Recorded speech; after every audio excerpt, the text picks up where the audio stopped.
YouTube ಹೋದ ತಕ್ಷಣ first time ನೋಡ್ತೀನಿ, 30 ನಿಮಿಷ 25 ನಿಮಿಷ 35 ನಿಮಿಷ ಅಂದ ತಕ್ಷಣ ಫಾರ್ವರ್ಡ್ ಮಾಡೋಕ್ಕೆ ಶುರು ಮಾಡ್ತೀನಿ. ಯಾಕಂದರೆ 30 ನಿಮಿಷ ಕೊಡಬೇಕು ಅಂದರೆ ನಾನು ಎಲ್ಲೋ ಇರ್ತೀನಿ, ಏನೋ ಮಾಡ್ತಾ ಇರ್ತೀನಿ. ಅದು ಅಚಾನಕ್ಕಾಗಿ ಬಂದಿರೋ ಒಂದು ಈವೆಂಟು.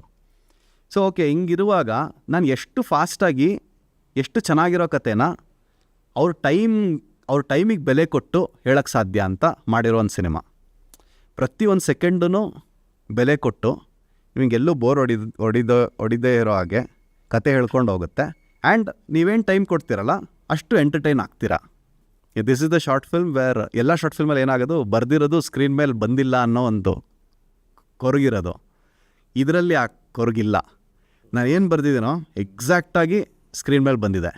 ಆ್ಯಂಡ್ ಅದು ಶಾರ್ಟ್ ಫಿಲ್ಮ್ ಮೀಡಿಯಮ್ಮೇ ಇದು ಲಿಬ್ರೇಷನ್ ಕೊಡೋಕ್ಕೆ ಸಾಧ್ಯ ನಮಗೆ, ನಾವು ಬರ್ದಿರೋದನ್ನ ಸ್ಕ್ರೀನ್ ಮೇಲೆ ತರೋದಕ್ಕೆ.